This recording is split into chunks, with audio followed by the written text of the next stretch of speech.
Oftentimes in teaching, teachers say, "Oh, I don't think of my students in terms of their race or ethnicity. I'm colorblind when it comes to my teaching to my students." Culturally relevant instruction rejects the idea of color blindness and instead says, "I see my students, I see their race, I see their culture, I see their identities, and my teaching, my instruction changes because of it." Sometimes, when we're doing an activity in class, or reading a book, or talking about history, issues about race come up. For example, one time I was reading the book Sugar to my students. In one of the pages, it says, "his thick soled shoes compared to her thin soled shoes." And I asked the students, "What do you think the author means by thick soled and thin soled? What do you think the author was trying to say about the characters?"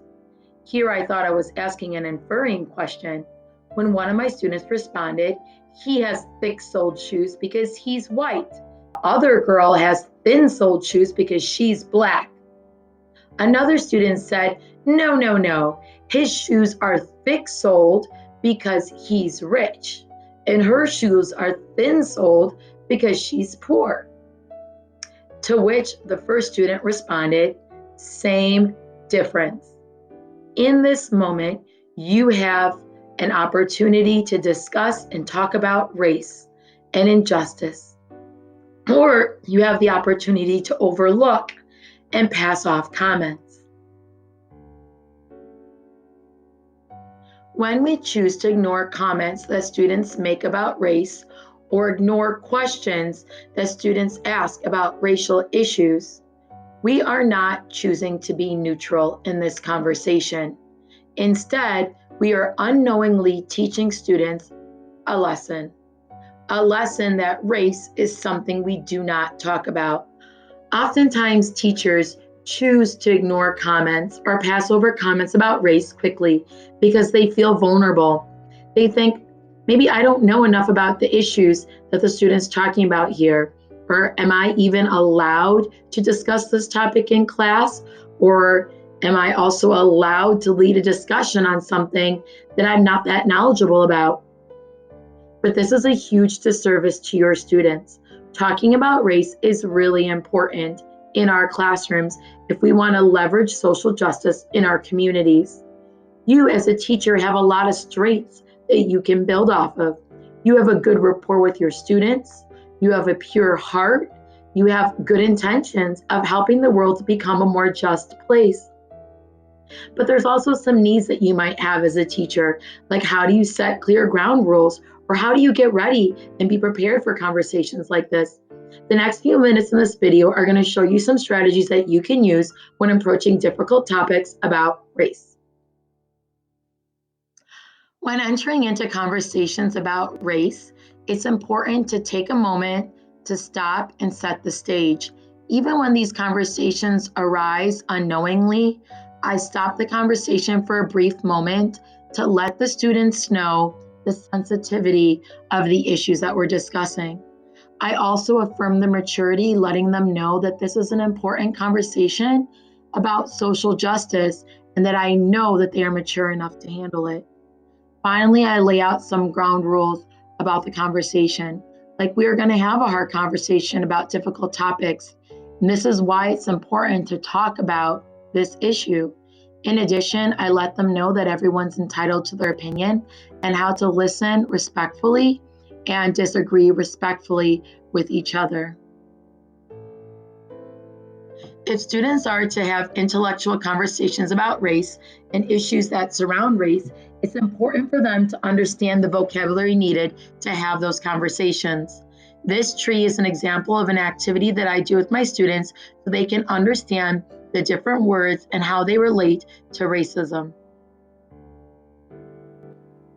I developed the following model to help me navigate difficult conversations, especially those pertaining to race. First, I always listen to what the student is saying. I try to restate their experiences using words such as, "I hear you saying blank. Is that correct?" Or, "I hear you asking, is that correct?" Next, I validate the student's experience by empathizing with their feelings or connecting with their experience. If the student is discussing an experience that I don't know much about, I ask them questions and I admit that this is a topic that I don't have that much information about. Next, I value the students' funds of knowledge. All the students have experiences and understandings of things particular to their culture, race, or background, and I affirm them for having this knowledge. Last, I help the students to reflect on their experiences or to evaluate these experiences, looking for examples of social justice or injustice. So, going back to my conversation about the book Sugar and how one student said that the character had thick soled shoes because he was white and therefore rich, and the other character had thin soled shoes because she was black and therefore poor, I could use this model to help navigate that conversation. First, I would tell the students, I hear what you're saying. Are you saying that black people are generally poor and white people are generally rich?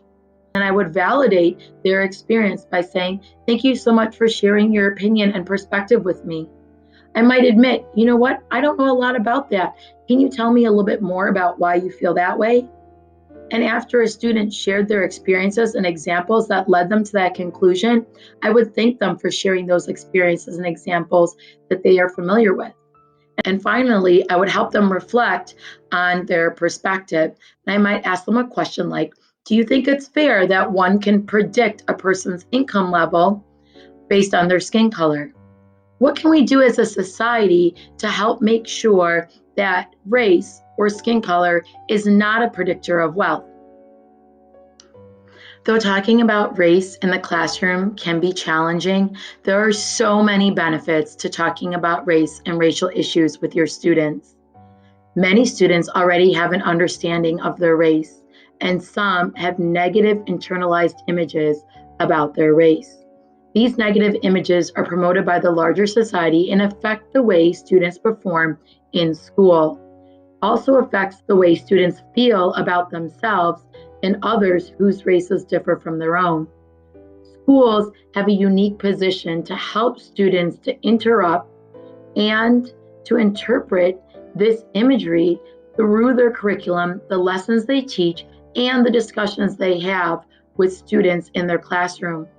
When teachers help students navigate difficult conversations about race, teachers show students, I see you. I see your culture, your background, your experiences. I acknowledge your questions and the things that you're curious about. I validate and affirm your cultural experiences and your observations about the world. And I'm helping you to understand and reflect on those experiences so together we can create a more just world.